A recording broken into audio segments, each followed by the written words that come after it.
tekan tombol subscribe, lonceng, like, and share. Puisi. Puisi adalah karya sastra seseorang dalam menyampaikan pesan dalam bentuk tulisan. Puisi merupakan karya sastra bahasa yang diucapkan dengan kata-kata yang indah. Kata yang digunakan dalam puisi terikat oleh larik, irama, dan rima. Orang yang membuat puisi disebut sebagai penyair. Ciri-ciri puisi secara umum.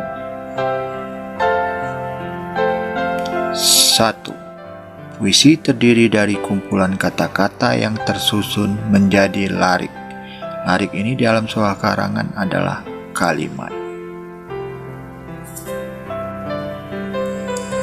2. Larik-larik tersebut tersusun menjadi bait. Di dalam sebuah kalimat, bait sama artinya dengan paragraf. 3. Kata-kata terakhir dalam larik memiliki rima yang sama.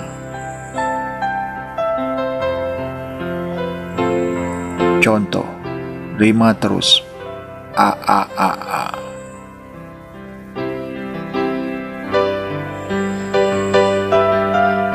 4.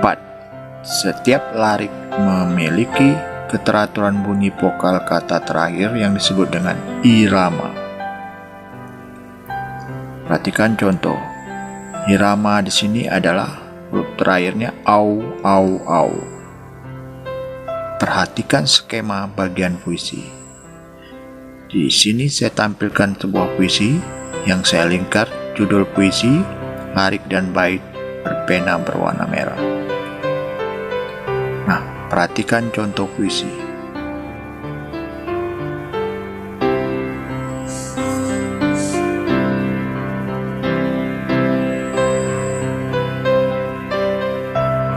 Nah, tadi aturan tentang membuat puisi.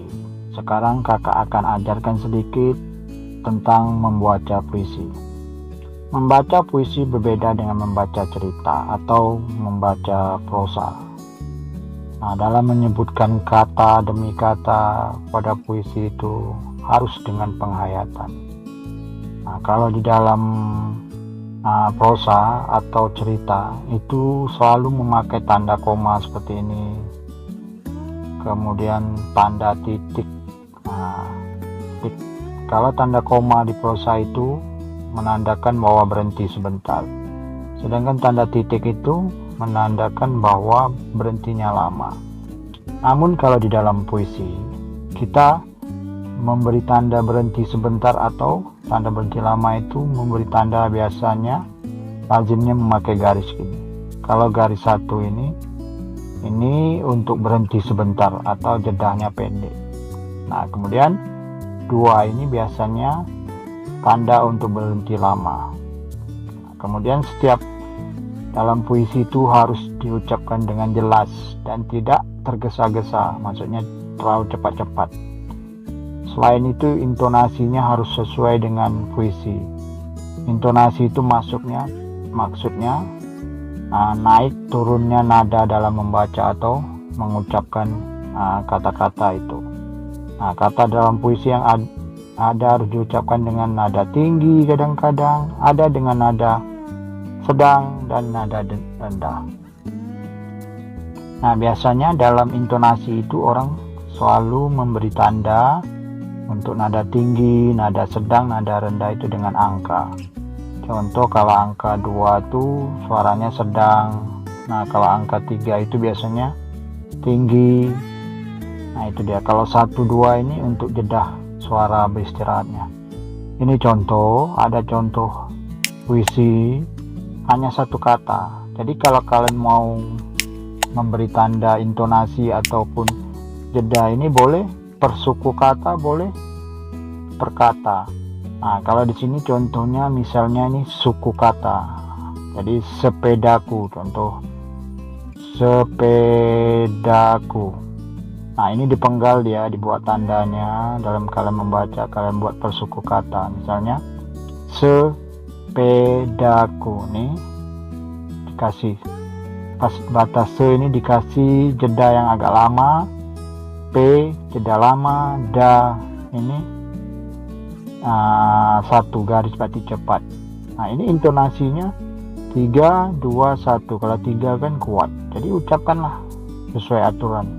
Berarti kalau 3 itu suara tinggi, sepedaku. Nah seperti itu. Jadi kalian harus ikutin apa yang sesuai dengan aturan. Ingat, yang jelas kalau tandanya ini jangan lupa 3 ini suaranya tinggi, 2 garis ini jedanya lama, dan 1 ini cepat. Sepedaku.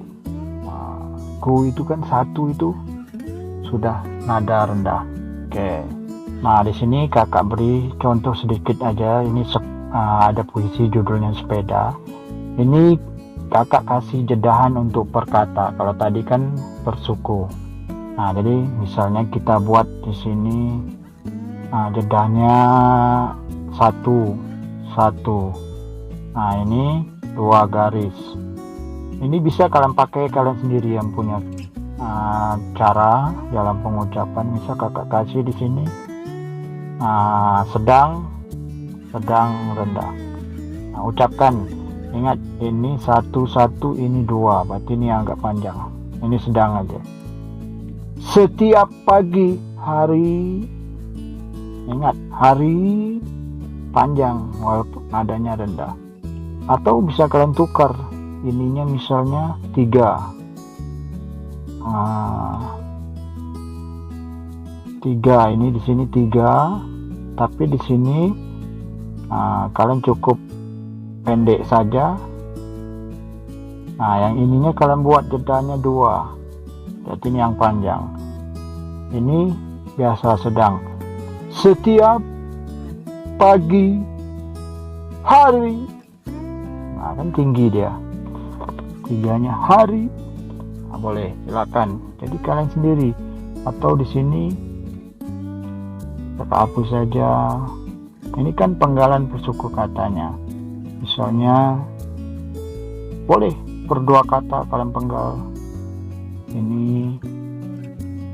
Nah ini kalian kasih 2 garis. Ini kalian kasih angka 1. Ini angka 2. Penggal di sini 1 misalnya. Jadi ya buatkanlah nada ini pelan-pelan tapi dia panjang. Sengaja aku bangun pukul. Nah kan beda ya. Jadi kalian sendiri. Nah atau di sini kalian buat 1 saja, 1 juga. Nah 1 ini 2, ini 1. Nah ini mungkin kalian buat angka 2, angka 2, angka 2, angka 2 ini angka 1. Jadi silakan. Berarti ini sedang suaranya pendek-pendek, ini panjang. Ku ini pendek, kakak ulang lagi. Ku keluar sepeda berwarna hitam. Nah, jadi ikut aturan tanda-tanda tadi. Nah itulah contoh untuk cara membaca sepeda itu. Kalian sendiri punya kreasinya, mau seperti apa kalian kasih tanda. Yang penting kalian fokus. Ingat ini angka berapa, angka 2 berarti sedang suaranya. Oh ini angka 1 berarti ini suaranya pelan. Oh ini ada garis 2 berarti jedanya lama. Oh ini ada garis 1, ini jedanya 1. Nah itu contoh kalian membaca puisi. Nah kemudian bagian-bagian puisi, kalian harus paham struktur puisinya. Nah seperti ini Borobudur ini namanya judulnya. Ini judul. Nah ini Borobudur tercinta. Ini kalau dalam prosa ini disebut juga dengan kalimat atau dalam cerita. Tapi kalau dalam puisi ini disebut dengan larik. Nah larik. Nah sedangkan bulatan ini ada 4 larik, ini digabung jadi 1. Ini namanya bait. Nah, sedangkan ini adalah pengarangnya, pembuatnya, pembuat puisinya. Jadi inilah bagian-bagian puisinya. Kalau ditanya ini ada berapa bait, berarti ada 2 bait. Nah, dalam 1 bait ada berapa larik? Tinggal kalian hitung ini. 1, 2, 3, 4. Nah, ini dia. Nih 1, 2, 3, 4. Jadi setiap bait itu ada 4 larik. Nah, itulah bagian-bagian puisi. Nah, sekarang agar lebih jelas, kakak beri contoh soal-soal, jadi kalian bisa menjawabnya. Perhatikan ya, adik-adik. Ini soal yang pertama atau A. Di sini apa judul puisi di atas tadi? Ini puisi di sini. Nah, dari puisi sini kita lihat kata yang atau larik yang pertama sekali di atas ini yang namanya judul. Berarti judul puisi di atas adalah yang A ini adalah Aku Anak Sehat judulnya. Aku Anak Sehat. Itu untuk jawaban yang A. Nah, kita hapus saja ya, kan ini kakak tak muat. Jadi Aku Anak Sehat judul puisinya. Untuk nomor A jawabnya A tadi, jawabnya Aku Anak Sehat. Siapakah pengarangnya? Nah, ingat pengarangnya yang B ini. Jawaban untuk B. Nih paling bawah ini adalah pengarangnya. Budiman. Pengarangnya namanya Budiman. Nah, itu untuk jawaban yang B. Oke, kakak hapus karena tak muat. Budiman. Kemudian soal yang ketiga, apa kesukaan anak sehat? Jadi kalian baca puisi ini, baca betul-betul. Aku anak sehat, setiap hari makanku banyak sayur dan buah-buahan, tak pernah kulewatkan.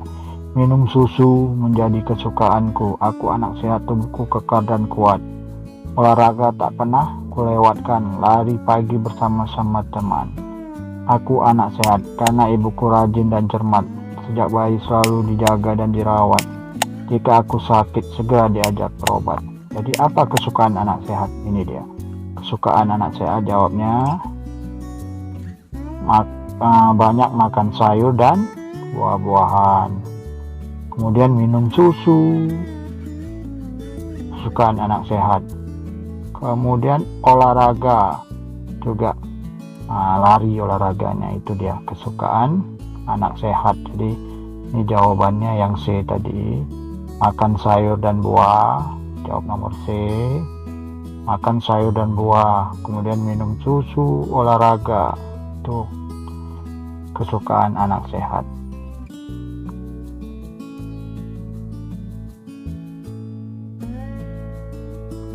Kemudian D, mengapa tubuh si aku kuat? Nah, kenapa tubuh aku kekar dan kuat? Karena makan sayur dan buah, kemudian minum susu serta olahraga. Makanya tubuhku kuat, itu jawabnya. Yang E, siapa yang merawat si aku? Nah, jadi dari puisi ini yang merawat berarti ibuku. Yang merawat jawaban E itu jawabnya ibuku. Jadi yang jawab F ini, apa yang dilakukan ibu jika aku sakit nih? Jika aku sakit, segera diajak berobat. Itu untuk yang F. Nah, kalau misalnya ada soal siapa pembuat puisi ini Budiman. Itu dia. Oke, kira-kira inilah materi tentang puisi. Mudah-mudahan kalian semua paham dan kalian hobi untuk membuat puisi dan membaca puisi. Nah, demikianlah, semoga bermanfaat untuk kita semua. Jangan lupa tekan tombol subscribe, lonceng,